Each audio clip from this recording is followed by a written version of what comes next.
There's a lot happening in Palestine right now, so I want to talk through a few points. As a lot of us have seen, early this morning, Palestinian resistance fighters in Gaza began mobilizing and infiltrated the Israeli settlements surrounding Gaza Strip. These are Israeli settlements outside of Gaza in the state of Israel, and obviously because Gaza is under military blockade, Palestinians are not allowed in these areas outside of Gaza. But Palestinians managed to break free from this prison known as Gaza and took control over these Israeli settlements. Settlements built on stolen Palestinian land. So these Palestinians aren't necessarily invading Israeli land, they're simply returning to their own land. This was extremely unexpected. Israel had no idea, but now Israel has officially declared war and has begun attacking Gaza with missiles. Now, the main point I want to communicate, I've said this before and I'll continue to say this, Palestinians have the right to resist. Whether today, tomorrow, or the day after the occupation began decades ago, Palestinians have the right to resist. That is a fact. It is non-negotiable, and if you disagree,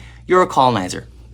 This is not the time for people to sit around saying they have the right to resist, but Palestinians have been living under Israeli occupation for more than 75 years now. This year alone, more than 200 Palestinians have been killed by Israel. Thousands of Palestinians are wrongfully imprisoned by Israel. Every day, Israel continues to demolish Palestinian homes, steal Palestinian land, steal Palestinian water, destroy Palestinian agriculture, restricting Palestinian movement through checkpoints and the Palestinian identification system, preventing the millions of Palestinians outside of Palestine from returning to their home, not even mentioning the amount of Palestinian blood that has been shed since 1948 up until now. The list goes on. The Israeli government has clearly stated time and time again that their objective is to ethnically cleanse Palestinians from that land. So when Palestinians finally have the opportunity to come together and resist, they have the right to do so. You literally cannot look at what's happening right now and exclude context and background and the history. You cannot look at this and say, oh, Palestinians are the ones who started it this morning, so Israel has a right to defend itself. Or that Palestinians should resist, but not like this, though. And if you think that way, and I'm being dead serious when I say this,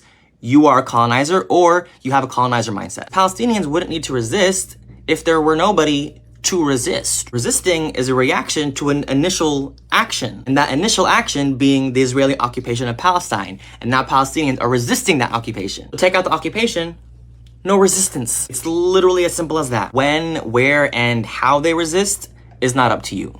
It's not your place. Until you live the life of a Palestinian, you have no right to speak. Palestine has the right to resist.